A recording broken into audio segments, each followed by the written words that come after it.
ഇനി പറയാണ് പേജ് 74, അതിൻ്റെ ആ ബാക്കിയുള്ളത് അസിദ്ധ വിഷയ ഫലോത്പ്രേക്ഷ എന്നുള്ളതിൻ്റെ അതിൻ്റെ ലക്ഷണം ആദ്യം പറഞ്ഞത് തന്നെ ആ ഉൽപ്രേക്ഷയുടെ ലക്ഷണം തന്നെയാണ് അതിൽ.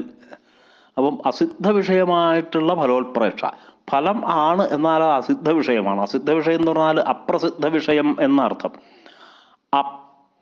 അപ്രസിദ്ധ വിഷയം എന്ന് പറയുമ്പോൾ അത് അത്ര ആൾക്കാർ അംഗീകരിക്കാത്തൊരു വിഷയമാണെന്നർത്ഥം. ഇപ്പം രാത്രിയാന്നാരെയും പറഞ്ഞാൽ, പകലായ സമയത്ത് രാത്രിയാന്നാരെയും പറഞ്ഞാൽ അത് ശരിയല്ലല്ലോ. അതുകൊണ്ടാണ് അപ്രസിദ്ധ വിഷയ, അത് അസിദ്ധ വിഷയ, സിദ്ധമല്ലാത്തതായ കാര്യം, സിദ്ധിക്കാത്തതായ വിഷയമായിട്ടുള്ള ഫലോത്പ്രേക്ഷ. ഉദാഹരണം നോക്കിക്കോളൂ. പ്രായോബ്ജം തത്പതേന ഐക്യം പ്രാപ്തും തോയേ തപസ്യതി.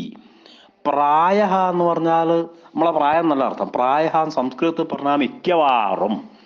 പ്രായ വന്യശങ്കേ ധ്രുവം പ്രായ നൂനം ഊഹേ അവൈമി തർക്കയാമി ഇവ നോക്കില കിം. ഇതൊക്കെ ഉൽപ്രേക്ഷാദ്യോതങ്ങളാന്നുള്ളത് ഞാൻ ആദ്യം പറഞ്ഞു. പ്രായ എന്ന് പറഞ്ഞാൽ മിക്കവാറും. അബ്ജം, അപ്പിൽ നിന്ന് ജനിക്കുന്നത്. താമര, അബ്ജം എന്ന് ചന്ദ്രനും പറയും.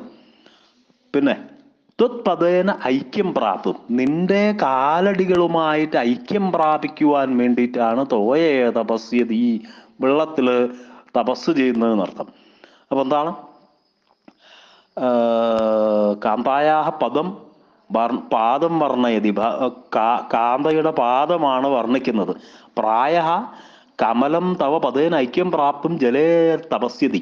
ഈ താമര മിക്കവാറും വെള്ളത്തിൽ തപസ് ചെയ്യുന്നത് നിന്റെ കാലടികളുമായിട്ട് ഐക്യം പ്രാപിക്കാൻ വേണ്ടിയാണ്. അപ്പൊ ഇവിടെ കാലടികൾ അത്ര മനോഹരാന്നർത്ഥം.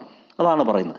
അത്ര ജലജസ്യ ജലസ്ഥിതി, ജലജസ്യ ജലസ്ഥിതി എന്ന് പറഞ്ഞാൽ ജലത്തിൽ നിന്ന് ഉണ്ടായിട്ടുള്ളത് താമര എന്നതിൻ്റെ അർത്ഥം. ജലസ്ഥിതി, ജലത്തിൽ തന്നെയുള്ള സ്ഥിതി. സ്വാഭാവികയവ, അത് സ്വാഭാവികമാണ്. തദ്ഫലം തു കാന്തായ പാദേന ഐക്യപ്രാപ്തിർ ന. ഇവിടെ എന്നൊക്കെ കണ്ടാൽ അത് വളരെ ശ്രദ്ധിക്കണം. എന്ന് പറഞ്ഞാൽ അതല്ല എന്നുള്ള അർത്ഥമാണ്. അതിൻ്റെ ഫലം കാന്തയുടെ പാദങ്ങളുമായിട്ട് ഐക്യപ്രാപ്തി അല്ല. തഥാപി എന്നാൽ കൂടിയും കാമിനീപാദ സായുജ്യപ്രാപ്തി രൂപം ഫലമിച്ഛന്തി കൽപ്പനാത്. ആ വെള്ളത്തിൽ നിൽക്കുന്നതിൻ്റെ ഫലം കാമിനീപാദങ്ങളുമായിട്ട് സായുജ്യപ്രാപ്തിയാണ്. അതുമായിട്ട് ഒരേപോലെ ആയിട്ട് തീരാൻ വേണ്ടിയിട്ട് ആ രൂപത്തിലുള്ള ഫലം ആഗ്രഹിച്ചുകൊണ്ടാണ് തപസ് ചെയ്യുന്നത് എന്നുള്ള കൽപ്പിച്ചത് കൊണ്ട് ഫലോത്പ്രേക്ഷ. അഫലസ്യ ഫലത്വേന സംഭാവന. പിന്നെ പത്മസ്യ ജലസ്ഥിതേഹ സ്വാഭാവികത്വാത് സിദ്ധവിഷയ. പത്മം താമരേന്റെ വെള്ളത്തിലുള്ള സ്ഥിതി സ്വാഭാവികം ആയതുകൊണ്ട് സിദ്ധവിഷയ ഹേതുൽപ്രേക്ഷ. പിന്നെ അതിന് ഒരു ഉദാഹരണം കൂടെ പറയാണ്. രഥസ്ഥിതാനാം പരിവർത്തനായ പുരാതനാനാമിവ വാഹനാനാം ഉൽപ്പത്തി ഭൂമൗദരഗോത്തമാനാം ദശപ്രതസ്ഥേരവിരുത്തരസ്യാം. സൂര്യസ്യ ഉത്തരദിഗ്ഗമനം വർണ്ണയതി കവി. സൂര്യന്റെ വടക്കോട്ടുള്ള ഗമനം പറയാണ്. ഉത്തരായണത്തിനെ പറ്റിയിട്ട്, സൂര്യന്റെ ഉത്തരദിഗ്ഗമനത്തിനെ പറ്റി കവി പറയാണ്. അത് എന്തിനാന്ന് ഉൽപ്രേക്ഷിക്കുകയാണ്. രഥസ്ഥിതാനാം പുരാതനാനാം അശ്വാനാം പരിവർത്തനായ ഇവ അശ്വത്തമാനാം ഉൽപ്പത്തി ഭൂമൗ ഉത്തരസ്യാം ദിശി സൂര്യ സ്ഥിതിം ചകാര. അതായത് തൻ്റെ വണ്ടിയിലുള്ള രഥസ്ഥിതങ്ങളായിട്ടുള്ള തൻ്റെ വണ്ടിയിൽ ഉള്ളതായ സൂര്യരഥത്തിലുള്ള പുരാതനാനാമിവ വാഹനാനാം, പുരാതനങ്ങളായിട്ടുള്ള വാഹനങ്ങൾ എന്ന് പറഞ്ഞാൽ ആ രഥത്തിനെ വഹിച്ചു കൊണ്ടുപോകുന്ന കുതിരകളെ പരിവർത്തനായ മാറ്റുന്നതിന് വേണ്ടി, ക്ഷീണിച്ച കുതിരകളെ, പുരാതനങ്ങളായിട്ടുള്ള പഴയ ക്ഷീണിച്ച കുതിരകളെ മാറ്റുന്നതിന് വേണ്ടിയിട്ടാണ് ഉത്പത്തി ഭൂമ ഉദരഗോത്തമാനാം ദിശി പ്രതസ്ഥേരവിർ ഉത്തരസ്യാം ദിശി, വടക്ക് ഭാഗത്ത് തുരഗോത്തമാനാം ഉൽപ്പത്തി ഭൂമവും, വടക്ക് ഭാഗത്ത് നല്ല ഉഗ്രൻ കുതിരകൾ ഉണ്ടാവുന്ന സ്ഥലമാണ്. അതറിഞ്ഞിട്ട് തന്നെ സൂര്യൻ തൻ്റെ കുതിരകളെ മാറ്റാനാണോ പുരാതനാനാം ഇവ, സൂര്യൻ വടക്കോട്ട് പോകുന്നത് തൻ്റെ ക്ഷീണിച്ച പഴകിയ കുതിരകളെ മാറ്റി പുതിയ കുതിരകളെ ആക്കാൻ വേണ്ടിയിട്ടാണോ രവിരുത്തരസ്യാം ദിശി ഉൽപ്പത്തി ഭൂമോ തരകോത്തമാനാം. വടക്ക് ഭാഗത്ത് നല്ല തുരകങ്ങൾ, ഉത്തമ തുരകങ്ങൾ, നല്ല ശ്രേഷ്ഠങ്ങളായ കുതിരകൾ ഉണ്ടാവുന്ന സ്ഥലമാണ്, ഉൽപ്പത്തി ഭൂമിയാണ്. ദിശി പ്രതസ്ഥയെ, ദിശി എന്ന് പറഞ്ഞാൽ ദിക്കിലേക്ക്, പ്രതസ്ഥയെ പുറപ്പെട്ടു എന്നർത്ഥം. രവി ഉത്തരസ്യാം, അപ്പോൾ വടക്ക് ഭാഗത്തേക്ക് പുറപ്പെട്ടു എന്നർത്ഥം സൂര്യൻ. അപ്പോൾ സാധാരണ സൂര്യൻ വടക്ക് ഭാഗത്തേക്ക് പോകുന്നത് കുതിരേനെ മാറ്റാനൊന്നല്ല. അപ്പോൾ കുതിരേനെ മാറ്റാൻ വേണ്ടിയിട്ടാണ് എന്ന് പറഞ്ഞതുകൊണ്ട് ആ അസിദ്ധ വിഷയ ഫലോത്പ്രേക്ഷ അല്ലേ, അസിദ്ധ വിഷയ തന്നെ. നേരത്തെ ആ താമരേൻ്റെ കാര്യം പറഞ്ഞ മാതിരി തന്നെ രഥസ്ഥിതാനാം പുരാതനാനാം അശ്വാനാം പരിവർത്തനായ, രഥത്തിൽ സ്ഥിതി ചെയ്യുന്നവയായ കുറച്ച് പഴയത് ക്ഷീണം വന്നിട്ടുള്ള കുതിരകളെ മാറ്റുന്നതിന് വേണ്ടിയിട്ടാണോ അശ്വത്ഥമാനാം സൂര്യസ്യ അശ്വത്ഥമാനാം ഉൽപ്പത്തി ഭൂമൗ ഉത്തരസ്യാം ദിശി സൂര്യ സ്ഥിതിം ചകാര. അശ്വങ്ങളിൽ ഉത്തമങ്ങളായ കുതിരകളിൽ ഏറ്റവും നല്ല ഉത്തമങ്ങളായിട്ടുള്ള കുതിരകളുടെ ഉൽപ്പത്തി ഭൂമിയായിട്ടുള്ള വടക്കേ ദിക്കിലേക്ക് സൂര്യൻ സ്ഥിതി മാറ്റി, ഉത്തരായണകാലായി നൃത്തം. അത്ര സൂര്യസ്യ ഉത്തര ദിഗ്ഗമനം രഥസ്ഥിതാനാം പുരാതനാനാം അശ്വാനാം പരിവർത്തന ഫലായ ഇതി ഉത്പ്രേക്ഷമാണത്വാത് ഫലോത്പ്രേക്ഷ. അങ്ങനെ സൂര്യന്റെ ഉത്തരായണത്തിലേക്കുള്ള ഗമനം രഥസ്ഥിതങ്ങളായിട്ടുള്ള രഥത്തിലുള്ള പഴയ കുതിരകളെ മാറ്റുന്നതിന് വേണ്ടിയിട്ടാണ് മാറ്റുന്നതാണ് വടക്ക് ദിക്കിലേക്ക് പോകുന്നതിന്റെ ഫലം എന്ന് ഉത്പ്രേക്ഷിച്ചത് കൊണ്ട് ഫലോത്പ്രേക്ഷ. പിന്നെ അശ്വപരിവർത്തനസ്യ അസിദ്ധത്വാത് അസിദ്ധ വിഷയ. അശ്വങ്ങളെ കുതിരേനെ അവിടെ പോയിട്ട് മാറ്റുന്നൊന്നുമില്ല, പക്ഷെ ഇത് കവികൽപ്പനയാണ്. അതുകൊണ്ട് തന്നെ അശ്വപരിവർത്തനസ്യ അസിദ്ധത്വാത്, അശ്വപരിവർത്തനം ചെയ്യുന്നതിന്റെ അസിദ്ധത്വാത് അപ്രസിദ്ധത്വാത്, അത് ഇല്ലാത്തത് കൊണ്ട് അസിദ്ധ വിഷയ ഫലോത്പ്രേക്ഷ എന്ന്. അതാണ് ലേശം ഒന്ന് നോക്കിക്കഴിഞ്ഞാൽ മനസ്സിലാവും. നമ്മളൊന്ന് 2-3 പ്രാവശ്യം പുസ്തകം എടുത്തിട്ട് വെച്ച് ഈ സാധനം ഒന്ന് കേട്ടിട്ട് എന്താ അതിൻ്റെ ആശയം എന്ന് മനസ്സിലേക്ക് കൊണ്ടാൽ മതി. ശരി, ഇനി പറയാണ് ദീപകം.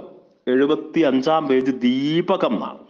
ദീപകം എന്ന് പറഞ്ഞാൽ യൂണിറ്റ് 3. ദീപകം, ദീപം എന്ന് പറഞ്ഞാൽ വിളക്ക് തന്നെ, വിളക്ക് കാണിക്കുക. ദീപകം, ദീപം കരോതി ഇത് ദീപകം. അതായത് നമ്മൾ വീട്ടിൻ്റെ ഉമ്മറപ്പടീൻ്റെ മുകളിൽ ഒരു വിളക്ക് എത്തിച്ചു വെച്ചാൽ ആ വിളക്കിൻ്റെ പ്രകാശം അകത്തേക്കും പുറത്തേക്കും ഒരേപോലെ കിട്ടും. ഉമ്മറപ്പടിയിൽ വെച്ചിട്ടുള്ള ഒരു വിളക്ക് വെച്ചാൽ ആ വിളക്കിൻ്റെ പ്രകാശം അകത്തേക്കും പുറത്തേക്കും ഒരേപോലെ കിട്ടും. അതുകൊണ്ടാണ് ഇത് ദീപകം എന്നതിന് അന്വർത്ഥമായുള്ള പേര് വരാൻ കാരണം. ഒരു ക്രിയ ഒരു ക്രിയ കൊണ്ട് ഉപമാനത്തിലേക്കും ഉപമേയത്തിലേക്കും സൂചന നൽകുന്ന രണ്ടും കൂടെ പറയുമ്പോൾ ഒരു ക്രിയ മതി. ഒരു ക്രിയയുണ്ട്, അത് പറയുമ്പോൾ മനസ്സിലാവും. വദന്തി വർണ്യാവർണ്യാനാം ധർമ്മയ്ക്കും ദീപകം ബുധാഹ. നമ്മളിത് തുടങ്ങുമ്പോൾ തന്നെ പറഞ്ഞു വർണ്യം അവർണ്യം എന്നൊക്കെ പറഞ്ഞാൽ, വർണ്യം എന്ന് പറഞ്ഞാൽ ഉപമേയം എന്നുള്ള രീതിയിലേക്ക് വരും. ഉപമേയം, വർണ്യം, പ്രസ്തുതം, വിഷയ, ഇത് 4ഉം ഉപമയാണ്. ഉപമാനം എന്ന് പറഞ്ഞാൽ അവർണ്യം, അപ്രസ്തുതം, വിഷയി. ഇത് ഏത് സമയത്തും ഇങ്ങനെ മനസ്സിൽ ഓർമ്മ വേണം. വദന്തി വർണ്യാവർണ്യാനാം ധർമ്മയ്ക്കും ദീപകം ബുധാഹ. ബുധന്മാരായിട്ടുള്ള ആളുകൾ, അറിവുള്ള ആളുകൾ ദീപകം വദന്തി, ദീപകം എന്നുള്ള അലങ്കാരം പറയുന്നു. എന്തിൻ്റെ? വർണ്യാവർണ്യാനാം ധർമ്മയ്ക്കും, വർണ്യത്തിൻ്റെയും അവർണ്യത്തിൻ്റെയും. വർണ്യം എന്ന് പറഞ്ഞാൽ ഉപമേയം, അവർണ്യം ഉപമാനം. ഇതിൻ്റെ രണ്ടിൻ്റെയും കൂടി ധർമ്മ ഐക്യം, സാധാരണ ധർമ്മത്തിലുള്ള ഏകത, ഐക്യം, ഏകതായാഹ ഭാവ ഐക്യം. അപ്പോ ഒരു ക്രിയ പറഞ്ഞാൽ മതി എന്നർത്ഥം. ഞാനും പോയി അയാളും പോയി എന്ന് പറയേണ്ട ആവശ്യമില്ല, ഞാനും അയാളും കൂടി പോയി എന്ന് പറഞ്ഞാൽ മതി. കാര്യം മനസ്സിലായി? മദേന ഭാതി കളഭ പ്രതാപയന മഹീപതി. അതിന് ഉദാഹരണം പറയാണ്. മദേന ഭാതി കളഭ, കളഭ എന്ന് പറഞ്ഞാൽ ആന, കൊമ്പനാന. മദേന ഭാതി, മദം കൊണ്ടാണ് ശോഭിക്കുന്നത്. പ്രതാപയന മഹീപതി, പ്രതാപം കൊണ്ട് രാജാവും. ആന ശോഭിക്കുന്ന ആന മതം കൊണ്ടും രാജാവ് പ്രതാപം കൊണ്ടും ശോഭിക്കുന്നു. ഇവിടെ ഭാതി ശോഭിക്കുന്നു എന്നുള്ള ക്രിയ ഒരൊറ്റ ഒന്നേ പറഞ്ഞിട്ടുള്ളൂ. ദീപ ഇവ ദീപക. നിങ്ങൾ ആ സംസ്കൃതം പറഞ്ഞല്ലോ, അതൊക്കെ ഒന്ന് വായിച്ച് നോക്കിയാൽ മതി.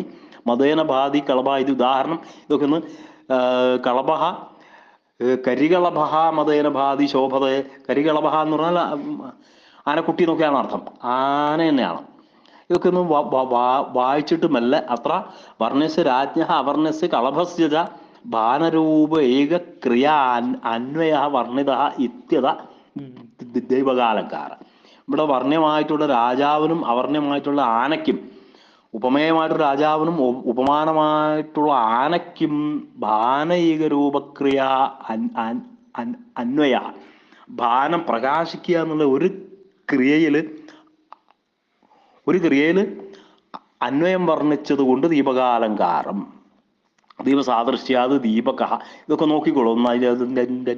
അതിൻ്റെ അടിയിൽ എഴുതുക, ഗൃഹദേഹല്യാം സ്ഥാപിതോ ദീപ യഥാ ഉഭയോരപി പാർശ്വയോ പ്രകാശം പ്രസാരയതി തഥാഭാതി ഇതി ഏകമേവ ക്രിയാപദം കളഭസ്യ മഹീപദശ്ച ഇതി ഇത്യുഭയോരപി ഭാനക്രിയാം പ്രകാശയതി ഇതി ധർമ്മസാദൃശ്യം കളഭോ ഭാതി മഹീപതിരപി ഭാതി ഇത് അർത്ഥ. അപ്പോൾ വീടിൻ്റെ അതിന് ഞാൻ പറഞ്ഞത്, ഗൃഹദേഹലി എന്ന് പറഞ്ഞാൽ ഉമ്മറപ്പടി എന്നർത്ഥം. ഗൃഹത്തിന്റെ ഉമ്മറപ്പടിക്കിൽ വെച്ചിട്ടുള്ള സ്ഥാപിതമായിട്ടൊരു ദീപം യഥാ ഉഭയോരപി പാർശ്വയോ, രണ്ട് ഭാഗത്തേക്കും. പാർശ്വ എന്ന് പറഞ്ഞാൽ പർശു എന്ന് പറഞ്ഞാൽ പരശുരാമ എക്സ്പ്രസ് അല്ല, പർശു എന്ന് പറഞ്ഞാൽ വാരിയലിന് സംസ്കൃതത്തിൽ പർശു എന്നാണ് പറയാ. അപ്പം പർശുവിനെ സംബന്ധിക്കുന്നത് പാർശ്വം, ആ ഭാഗത്ത് എന്നർത്ഥം. അപ്പോൾ ആ പാർശ്വങ്ങളിലേക്ക് പ്രകാശം പരത്തുന്നു എന്നുള്ളത് കൊണ്ട്, അതേപോലെ ഒരേ ക്രിയാപദം കൊണ്ട് ഇവിടെ ആനയ്ക്കും രാജാവിനും ഇങ്ങനെ രണ്ട് ഭാനക്രിയ പ്രകാശയതി ഇതി ധർമ്മസാദൃശ്യം കളഭോഭാതി മഹീപതിരപി ഭാതി. ആനയും ശോഭിക്കുന്നു, രാജാവും ശോഭിക്കുന്നു എന്നുള്ള ഒരു ചെറിയ മാത്രമേ പറഞ്ഞിട്ടുള്ളൂ എന്നർത്ഥം. അതാണ് ദീപകം. അത് ശരിക്കും നന്നായി ഒന്ന് വായിച്ചാൽ മതി. ഇനി അതിന് ഒരു ഉദാഹരണം കൂടെ പറയാണ്, അത് പറഞ്ഞോളന്നില്ല, പക്ഷെ അതിലാ മണിശാണോല്ലീഢ സമരവിജയീഹേതി ദളിത മദക്ഷീണോ നാഗ ശരതി സരിതാശ്യാനപുളിന കലാശേഷശ്ചന്ദ്ര സുരതമൃദിതാ ബാലവനിതാതനിന്മനാശോഭന്തേ ഗളിത വിഭവാശ്ചാർത്ഥിഷു നൃപാഹ. മണിശാണോല്ലീഢ, ചാണക്കി വെച്ച മണി ഇങ്ങനെ ചാണക്കി വെച്ച, ഇതൊക്കെ ഇങ്ങനെ കുറേശ്ശെ കുറഞ്ഞു വരുന്നാണ് പറയാ. മുറിവില് ജയിച്ചിട്ട് മുറിവേറ്റ സേനാനായകൻ, മതം കൊണ്ട് ക്ഷീണിച്ച ആന, ശരത്കാലത്ത് വെള്ളമില്ലാത്ത തീരം, അവിടെ സരിത ആശ്യാന പുളിന എന്നൊക്കെയാണ്. എന്താ ഈ സരിത്ത് എന്ന് പറഞ്ഞാൽ നമുക്ക് മനസ്സിലാവും. ആശ്യാന പുളിനം എന്ന് പറഞ്ഞാൽ എനിക്ക് അറിയാത്തതുകൊണ്ടാന്ന് തോന്നുന്നു, അർത്ഥം ക്ലിയർ ആവുന്നില്ല. പുളിനം എന്ന് പറഞ്ഞാൽ മണ്ണാണ്, അല്ല പുളിനം മണലാണ്. ആശ്യാനം എന്നാണ് അവിടെ വാക്ക് വരിക. ആശ്യാനം എന്നുള്ളത് ഞാൻ ഇതുവരെ കേട്ടില്ല അർത്ഥം. വാക്ക് ശരിയല്ല. ഞാൻ ഇവിടെ ടെസ്റ്റിൽ നോക്കിയപ്പോഴും അതിലും അതേപോലെ തന്നെയാണ് കാണുന്നത്. ഇനിയിപ്പോ നമുക്ക് വിവരമില്ലാത്തതുകൊണ്ടാവും. സരിത ആശ്യാന പുളിനാഹ. അശ്യാനം എന്ന് ഞാൻ കേട്ടില്ല വാക്ക്, ഇവിടെ ഇങ്ങനെ ഇപ്പൊ നോക്കണം. അപ്പൊ ഇത് അങ്ങനെ വിചാരിക്കാം. ക്ഷീണിത നദീ പ്രവാഹേണ യുക്തം തീരം. ഇതിപ്പോ ഞാൻ നിങ്ങളോട് പറഞ്ഞോളന്നില്ല, പക്ഷെ എനിക്കറിയില്ല എന്ന് ഞാൻ പറഞ്ഞു. അത് തന്നെയുള്ളൂ. ഇപ്പൊ കൂട്ടി യോജിപ്പിക്കാനൊരു വാക്ക് വേറെ പറയാനാണ്. സരിത ആശ്യാന പുളിനാ. ആശ്യാനം എന്ന് പറഞ്ഞാൽ വെള്ളം ഇല്ലാണ്ട് നമുക്ക് ഒരു അർത്ഥത്തിലേക്ക് യോജിപ്പിക്കാനാവണ്ട ഇഷ്ടം. അതിങ്ങനെ ഞാനിപ്പം വെറുതെ ആശ്യാന പുളിന എന്ന് പറഞ്ഞാൽ ക്ഷീണിത നദീ പ്രവാഹേന യുക്തം, ഇത് എഴുന്ന് കിട്ടി പറയണ്ടേ. ആശ്യാനം എന്ന് പറഞ്ഞാൽ ക്ഷീണിത നദീ പ്രവാഹ എന്നിപ്പോ നമുക്ക് ഇങ്ങനെ അറിയാം.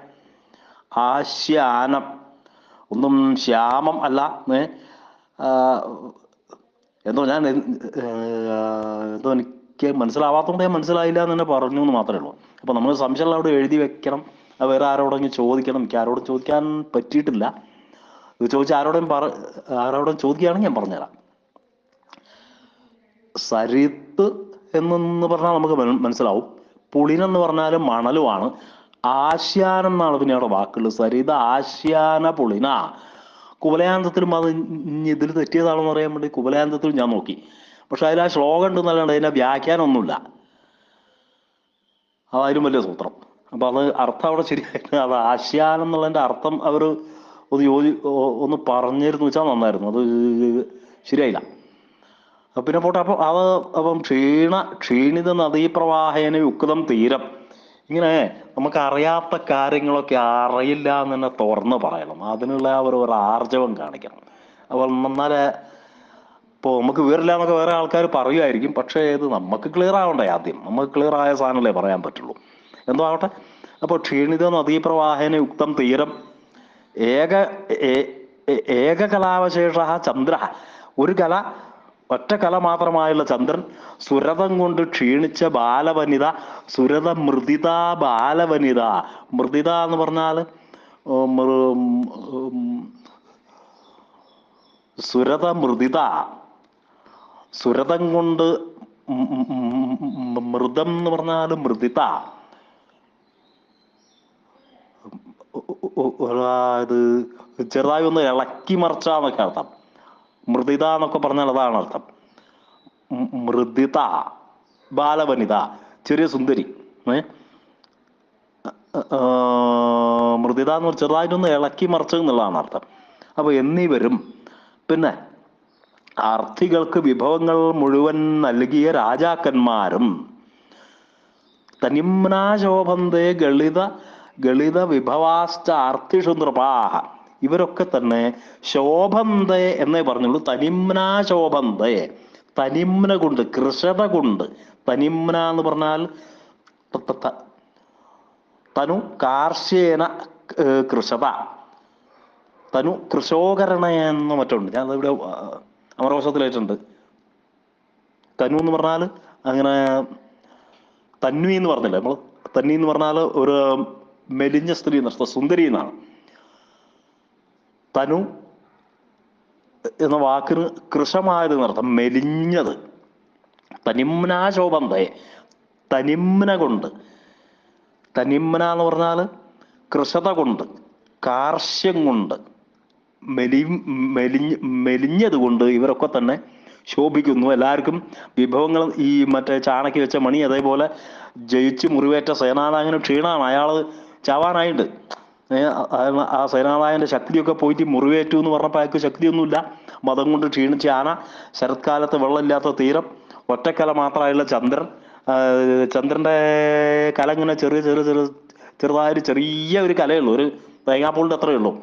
സുരതം കൊണ്ട് ക്ഷീണിച്ച ബാലവനിത എന്നിവരും അർത്ഥികൾക്ക് വിഭവങ്ങൾ മുഴുവൻ നൽകിയ രാജാക്കന്മാരും തനിമ്ന കൊണ്ട് ശോഭിക്കുന്നു എന്നർത്ഥം.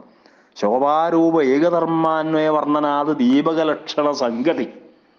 ശോഭാരൂപമായിട്ടുള്ള ഏകധർമ്മത്തിൽ അന്വയിച്ച് വർണ്ണിച്ചുകൊണ്ട് ദീപകാലങ്കാരം ലക്ഷണമായി എന്നർത്ഥം. നോക്കട്ടെ,